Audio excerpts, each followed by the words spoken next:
অনেক মাদক ব্যবসায়ী রয়েছে,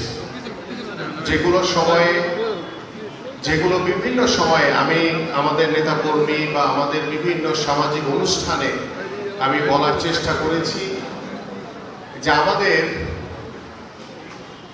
এখানে পুলিশের ঊর্ধ্বতন কর্মকর্তারা রয়েছে। এই সমাজের আইন শৃঙ্খলা ঠিক রাখা শুধু এই মানুষগুলোর দায়িত্ব না, এখানে আপনাদেরও অনেক দায়িত্ব রয়েছে। আপনারা যদি এই পুলিশ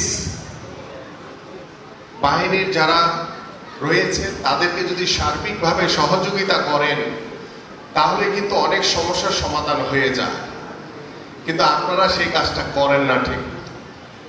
আমি বারবার বলেছি, আমি যখনই যেখানে কোনো স্কুলে গিয়েছি, কোনো মসজিদ মাদ্রাসায় গিয়েছি, কোনো সামাজিক অনুষ্ঠানে গিয়েছি, কিংবা আমাদের নেতাকর্মীদের সাথে কথা বলেছি, আমি কিন্তু বারবার একটি কথা বলেছি যে আপনারা যদি আমাদের আইন শৃঙ্খলা বাহিনীকে সহযোগিতা করেন তাহলে তারা আপনাদের হয়ে জনগণের বন্ধু হিসেবে তারা কিন্তু কাজ করতে সক্ষম হবে।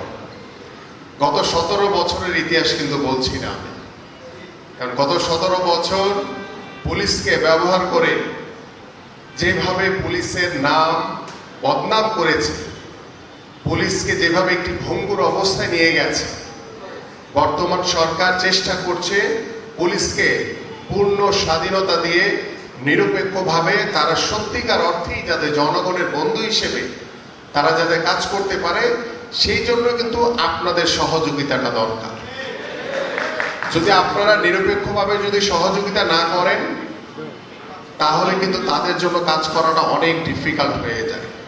এই যে আমাদের এখানে মোস্তফা মাস্টার বলেছে যে পুলিশ যদি চায় 24 ঘন্টার ভিতরে সেই মাদক ব্যবসায়ীদেরকে গ্রেফতার করতে সক্ষম, এটা সত্য, কিন্তু সেই সত্যটা বাস্তবায়নের জন্য আপনাদের সহযোগিতা লাগবে। শুধু আপনারা বলবেন যে ওনাদের উপরে ওনারা সবকিছু করে ফেলবে, এটা সম্ভব না। আমাদের এই জায়গাটায় আন্তরিকতার প্রয়োজন। বিগত সময় দেখেছি যে যখনই ওই বিগত সরকারকে দেখেছি তারা পুলিশকে কিভাবে ব্যবহার করে সাধারণ মানুষ থেকে শুরু করে রাজনৈতিক কর্মী সবার উপরে কিভাবে জুলুম, নির্যাতন, নিপীড়ন করেছে। আমরা আর সেই 17 বছরের ইতিহাসে ফিরে যেতে চাই না। আমরা চাই পুলিশ সত্যিকার অর্থেই জনগণের বন্ধু হিসেবে কাজ করবে, পুলিশ সত্যিকার অর্থেই এই জনগণের সেবক হিসেবে কাজ করবে, পুলিশ সত্যিকার অর্থেই আইন শৃঙ্খলা পরিস্থিতি নিয়ন্ত্রণে রাখার জন্য যা যা পদক্ষেপ রয়েছে সেগুলো তারা গ্রহণ করবে। আমাদের দায়িত্ব হচ্ছে তাদেরকে সার্বিকভাবে সহযোগিতা করা। তাহলেই কিন্তু আমাদের এই সমাজ ব্যবস্থা, এই মাদক কারবারি বলেন, এই চাঁদাবাজ বলেন, এই কিশোর গ্যাং বলেন, চুরি ডাকাতি বলেন, সবকিছুর সমস্যায় কিন্তু আমরা সমাধান করতে পারবো। কিন্তু একটি কথা বলে দিই, আমরা সরকার গঠন করেছি এখনো 3 মাস হয় নাই, আগামীকালকে 3 মাস হবে আর কি। সেই জায়গা থেকে আমরা যদি চিন্তা করি যে না রাতারাতি সবকিছু পরিবর্তন করে ফেলতে পারবো, এই ধারণা করাটাও কিন্তু ভুল। কারণ সবকিছুরই সময় আছে। আমরা কাজ শুরু করেছি, পুলিশ স্বাধীনভাবে কাজ করা শুরু করেছে, তাহলে তাদেরকেও সময় দিতে হবে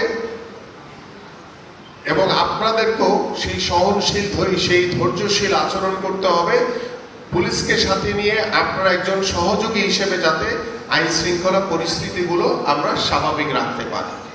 এখন দেখেন, মাদক ব্যবসায়ী, মাদক যারা ব্যবসা করে তাদের কাছে তো আসলে নীতি নৈতিকতার কথা বলে লাভ আছে কোনো? তাদেরকে যতই বোঝান না কেন আপনি, তারা জানে যে আমি মাদক ব্যবসায়ী হিসেবে আমি যদি অ্যারেস্ট হই, আমি 7 দিন 10 দিন 15 দিন না সর্বোচ্চ 1 মাস, এরপরে আমি আবার ফ্রি হয়ে যাব, আমি আবার এসে আমার মতো ব্যবসা করব। এখানে ইতিমধ্যে আমাদের এই মাদক ব্যবসায়ীদের দৃষ্টান্তমূলক শাস্তি যাতে প্রদান করতে পারে বা আইন যাতে প্রয়োগ হতে পারে, এই বিষয়ে আমাদের কিছু নীতিগত সিদ্ধান্ত হয়েছে এবং সেগুলো নিয়ে কাজ করছে। কারণ আমাদের আইনের বা শাস্তির জায়গাটায় কিছু পরিবর্তন আনা খুব জরুরি হয়ে পড়েছে।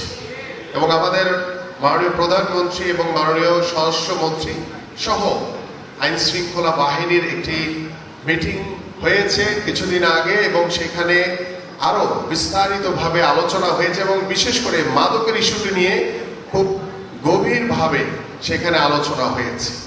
এবং এই মাদক কারবারিদেরকে কিভাবে আমাদের ওই যে কিবরিয়া সাহেব বলেছেন যে উৎপাদন এবং আমদানি কিভাবে বন্ধ করা যায়, আমরা যদি গোড়া থেকে বন্ধ করে দিতে পারি তাহলে কিন্তু এই মাদক এই শহর পর্যন্ত পৌঁছাবে না।